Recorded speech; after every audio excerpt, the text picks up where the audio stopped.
have her mind.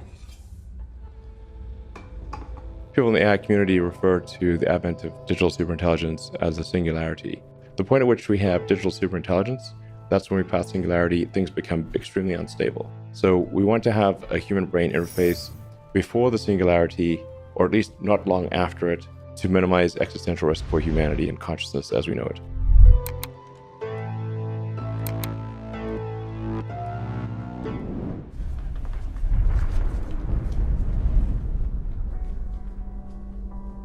The Sun is the biggest power plant in our solar system. It's the source for our future existence on this planet. It is a free fusion reactor in the sky which consistently converts 4 million tons of mass into energy every second. According to Elon Musk, we just need to catch an extremely tiny amount of it to power all of civilization. By definition, we must move to renewable energy. How can one argue against that? Because to argue for it is to say that we will eventually run out of energy and die, or civilization will collapse. So obviously we must find ways to produce energy in a renewable manner. This, according to the Kardashev Scale, would make us a Type 1 civilization. The Kardashev Scale is a method of measuring a civilization's level of technological advancement based on the amount of energy they are able to use. The scale has 3 designated categories. A Type 1 civilization, also called a planetary civilization, can use and store all the energy available on its planet. A Type 2 civilization, also called a stellar civilization, can use and control energy at the scale of its planetary system. A Type 3 civilization, also called a galactic civilization, can control energy at the scale of its entire host galaxy.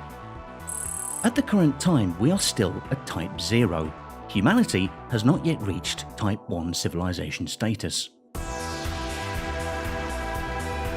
If humans increase their energy consumption at an average rate of 3% per year, we may attain Type 1 status in 100 to 200 years. The question is just how hard we should try, what pace we should go at it, and I think logically we should go as fast as we can, because since we know we have to get there eventually, it's better to get to a renewable future, a sustainable future sooner rather than later, get there before we do the environmental damage, not after. And even if one could say that maybe there isn't that much environmental damage, maybe it won't be that bad, why take the chance? Now a lot of people would say, well, solar cannot really provide the energy that we need. A lot of people don't appreciate that solar energy is already the source of the vast majority of Earth's energy. Without solar power, we would be a frozen ice ball at about 3 or 4 degrees above absolute zero. So really all we're talking about for solar electricity is taking the tiny, tiny bit of energy that humanity needs for electricity, which is, I emphasize, is super tiny compared to the amount of solar energy that hits the Earth. You could generate all the electricity that the United States needs with about a 100-mile by 100-mile grid of solar power. So you just take like a corner of Arizona, and that would be all the energy that the United States needs.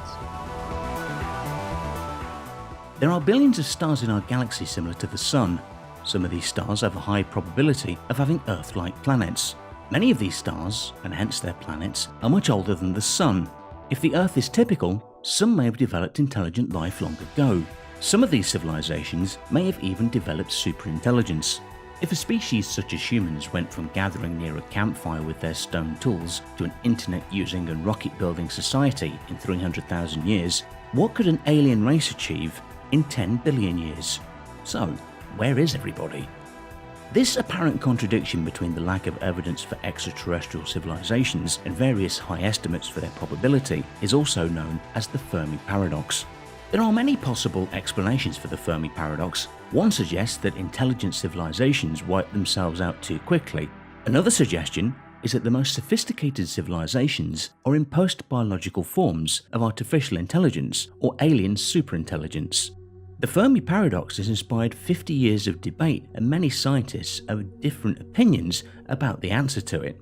More recently, researchers at Oxford University's Future of Humanity Institute suggested there's a 41% chance we're alone in the Milky Way and a 32% chance we're alone in the visible universe. This, according to Elon, gives humans even more reason to achieve a sustainable energy, merge with AI, and establish a colony on Mars as a backup drive for humanity. Musk suggested that if we can't achieve a self-sustaining civilization on Earth, our fate will likely be extinction. But the new goal is to move to a sustainable energy future. And we want to use things like hydro, solar, wind, geothermal. Nuclear is also a good option. And we want to use energy sources that will be good for 1 billion years. So how do we accelerate this transition away from fossil fuels to a sustainable era? The best case is simply delaying that inevitable transition to sustainable energy.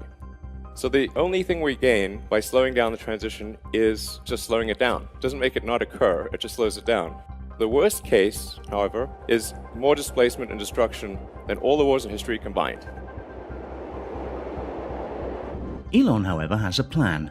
He founded Tesla Energy, a company that produces battery packs for homes, businesses and utilities, and Tesla Motors, which produces electric cars. According to Elon, the world would require battery production of 20 to 25 terawatt hours over the course of 15 to 20 years. The solution, Musk explained, is advancements in battery technology. Tesla's new cell design is expected to reduce the cost per kilowatt hour by half. Elon is also the founder of SpaceX, an aerospace manufacturer and space transportation services company, with the goal of eventually building more affordable spacecraft that will make it possible to one day reach and colonize Mars. As a side project, Musk also created a tunnel digging startup, The Boring Company, which has already been busy digging under Los Angeles, where it has ambitions to create a new kind of underground high-speed transit system. However, Elon hopes that one day this technology will be used to create much of the living space in Mars colonization.